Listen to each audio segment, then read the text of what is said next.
समझ समझ की चिंता इतनी रहती, लोगों को समझ में नहीं आ रहा, कोई चिंता नहीं, मजे ही मजे। अभी हम कुंडलपुर गए थे, कार्यक्रम था ना 16-17 कितनी तारीख को था, तो हम 3 दिन पहले गए, तो वहाँ पर सबके दर्शन हुए, भैया जी मिले, अच्छा इंदौर के थे, तो आधी घंटा उनसे बात हुई, इतना अच्छा उन्होंने बताया। एक प्रसंग बताया उन्होंने, बोले एक दिन हम पढ़ रहे थे आचार्य श्री से, विद्यासागर जी महाराज के संग के थे, तो बोले हम पढ़ते थे महाराज जी से, तो कक्षा लगती 2-2 घंटे की, 2.5 घंटे की, 1.5 घंटे की कभी, तो एक दिन हम बैठे और 2 घंटे बैठे रहे, आचार्य श्री बोल रहे हैं और हम सुन रहे हैं, बहुत ट्राई किया, एक अक्षर पल्ले नहीं पड़ा, एक अक्षर भी समझ में नहीं आया, और बोले बहुत मन खराब हो गया हमारा। तो हम खड़े हो गए, प्रवचन पूरा मतलब क्लास पूरी हुई और जाके खड़े होके महाराज के बीच में खड़े हो गए। तो वैसे तो जनरली सब अपने अपने स्थान पे रहते हैं, तो आचार्य श्री ने देखा, बोले क्या, तो उनका चेहरा ही बोल रहा था कि कुछ तो तकलीफ है, तो उन्हें हाथ जोड़ के उन्होंने बताया, वैसा बता रहा हूँ कि हमने हाथ जोड़े और बोला कि आचार्य श्री कुछ भी आज तो मतलब आया ही नहीं एक भी अक्षर, वो मतलब मन बिल्कुल ख़राब हो रहा है, अच्छा नहीं लग रहा। तो बोले अच्छा क्या कर रहे थे, 2 घंटे से क्या कर रहे थे? बोले कुछ समझ में नहीं आया। समझ में नहीं आया तो ठीक है, आपने बोल दिया, कर क्या रहे थे? बोले सुन रहे थे और उपयोग कहाँ था? उपयोग सुनने में था। बोले बस इतना पर्याप्त है, इतना काफ़ी है। उपयोग तुम्हारा सुनने में लगा हुआ है, उपयोग तुम्हारा समझने में लगा हुआ है, चेष्टा में लगा हुआ है, उतनी श्रुति की आराधना ठीक है, पर्याप्त है। मन इधर उधर भागता हुआ हो, मन में ऐसा हो कि नहीं सुनना है, देखना नहीं है, पढ़ना नहीं है, भाग जाए यहाँ से, तो तकलीफ वाली बात है। लेकिन यदि मन लग रहा है और लग रहा है, लगाने का आप ट्राई कर रहे हो, समझने का ट्राई कर रहे हो, नहीं समझ में आए 2 घंटे तक, अरे नहीं आता है, नाना प्रकार के समय, नाना प्रकार के जीव हैं बुद्धि के क्षयोपक्षा में। महत्वपूर्ण बात यह है कि आप लगा रहे हो क्या। और ये भी पूछा उन्होंने, इसलिए लेकर गया कि लग कैसा रहा था आप सुनते हुए, अच्छा लग रहा था कि बुरा लग रहा था? तो लग तो अच्छा रहा था कि सुन तो रहे, कम से कम भगवान की वाणी है, आचार्य भगवान के गुरु के मुख से सुन रहे, लग अच्छा रहा था। बोले उतना बहुत है, आपने उपयोग लगाया, अच्छा लगा, नहीं समझ में आने का परिचय है, उसको जीतो, कोई दिक्कत नहीं है, चलने दो, चलने दो। तो मैंने सुना ना, मेरे को इतनी खुशी हुई, मैंने क्या अपन इसी कॉन्सेप्ट पे तो चल रहे हैं क्या, बहुत बढ़िया। हम तो बरसों से यही कह रहे हैं कि नहीं समझ में आ रहा है, कोई टेंशन नहीं है, क्या आना चाहिए? उनके हमारे और उनके विचार हैं जो मिलते हुए नहीं सुना उनसे, लेकिन फिर भी हमारे और उनके विचार मिल रहे, कितनी अच्छी बात है, अच्छा है। तो इसलिए आप लोग टेंशन नहीं लो कोई भी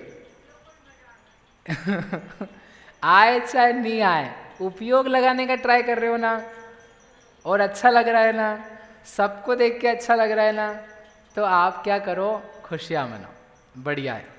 आचार्यों का आशीर्वाद है कि हाँ ये रास्ता है, अपन गलत रास्ते पे नहीं। इस चक्कर में किताबें बंद नहीं कर देना, ये लोगों की तकलीफ हुई पुराने सालों में। बोले किताब खोली, 3 पन्ने समझ में नहीं आए, बंद करो। बच्चे बेचारे स्वाध्याय के लिए किताब खोलते, हिंदी नहीं आती है, 3 पेज पढ़े, बंद करो। इनको बोला पद्म पुराण पढ़ो, पद्म पुराण में शुरू के 50 पेज आप पढ़ो। बोले अरे बाप रे, हे भगवान क्या चल रहा, कुछ ही नहीं आ रहा है, तो बंद करो, पद्म पुराण बंद करो, रत्नकरण बंद करो, सभी बंद करे जा रहे हैं। तो अरे शांति रखो। किसी को पद्म पुराण में कोई पढ़ता ना, हम कहते शुरू के 50 पेज 60 पेज जाने दो, पढ़ लो आप, तो आगे बढ़ते जाओ, आगे बढ़ते, आगे वो आएगा, आगे वो आएगा जो आपको बिल्कुल भिगोएगा, डुबोएगा, डुबेगा मतलब ग्रंथ में बाकी तो निकालेगा। आप कोई से ही शास्त्र पढ़ो, 85 गाय पढ़ो, शुरू की 7-8 गाथा इतना भारी कर देगी आपको कि आपको लगेगा बंद करो। वो परीक्षा है कि तुम टिक पाओगे, आप प्राइस पे कर पाओगे टिकने की, थोड़ा बोर लगेगा, कैन यू होल्ड इट, क्या आप उसको झेल पाओगे? अगर झेल पाओगे तो आपको आगे हम सरल बताएंगे। गुणस्थान पढ़ो, पहला दूसरा अधिकार, जीव समास पढ़ो, संदृष्टि पढ़ो, भारी पड़ेगी। झेल लिया आपने, आगे तो सरल पड़ेगा। पहले 6 दिन आपने झेल लिए, अब 3 दिन तो ऐसे निकलेंगे आपके मक्खन जैसे। बोले अरे ये तो सब करा हुआ है, ये तो सब करा हुआ है, ये तो सब आता है, ये तो सभी आता है। अभी अध प्रवर्तकरण हुआ कि नहीं हुआ? कितनी जल्दी हो गया। गुण श्रेणी कितनी देर में हो गई। अभी कांडक घात चारों कितने जल्दी में हो गए। सभी हो गए, सब हो गए। क्यों हो गए? हो गया, परीक्षा थी वो तो। इसलिए शुरू में कठिनाई आएगी, शुरू में व्रत लो, कठिनाई आएगी। शुरू में कोई नियम लो, रात्रि भोजन त्याग का पुनीत, तो क्या आएगी? कठिनाई आएगी। आप कोई त्याग करो, कठिनाई आएगी। अभी बाजार के भोजन का त्याग कर दो, पालने में कठिनाई आएगी। होटल में नहीं खाएंगे, नॉन वेज होटल में नहीं खाएंगे, कठिनाई आएगी। आएगी ना, नेचर है उसका। आप क्यों घबरा रहे हो?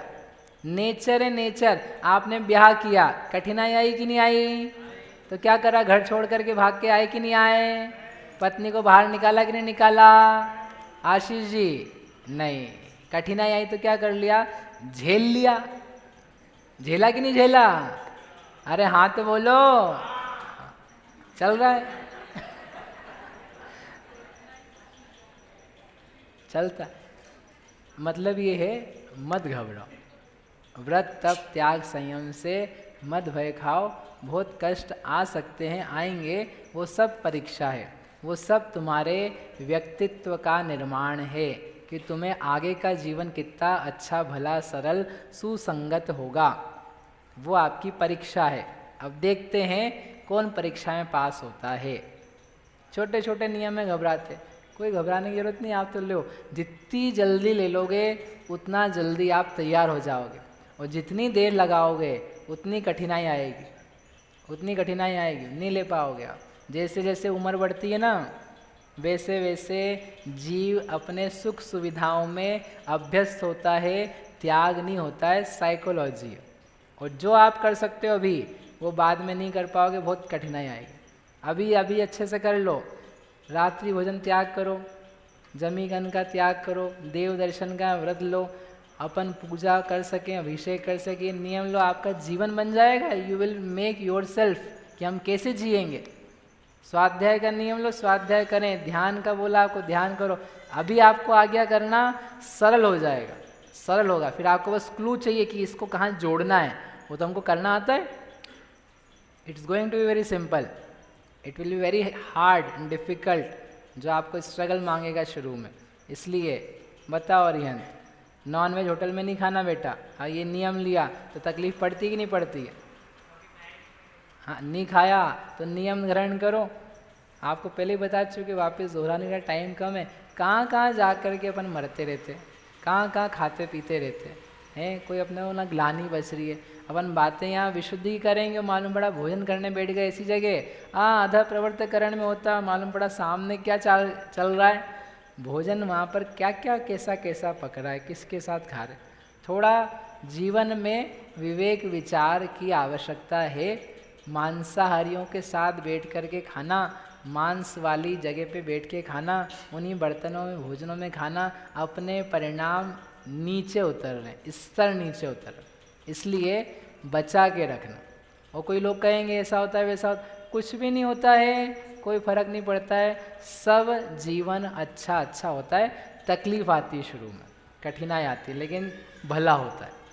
और एक ही भव नहीं है, हमेशा ध्यान रखना। This is not the only life that you need to struggle with. आपको भविष्य भी है, अभी होगा, लंबा समय अच्छा जाएगा। इसलिए लंबे समय को देख करके जो काम किया जाएगा वो हितकारी होगा। ठीक है। कोई मांसाहारी जीव अगर है और अपने सामने वो किसी अन्य जीव का भक्षण कर रहा हो और हम अगर उसको बचा सकते हो तो बचाना चाहिए या नहीं? अब वो परिस्थिति पे डिपेंड करता है, कहाँ कौन सी परिस्थिति है। स्टैटिक आंसर नहीं है। तुम्हारी सामर्थ्य क्या, तुम्हारी शक्ति क्या, तो उसकी शक्ति क्या, अनेक प्रकार की दशा है।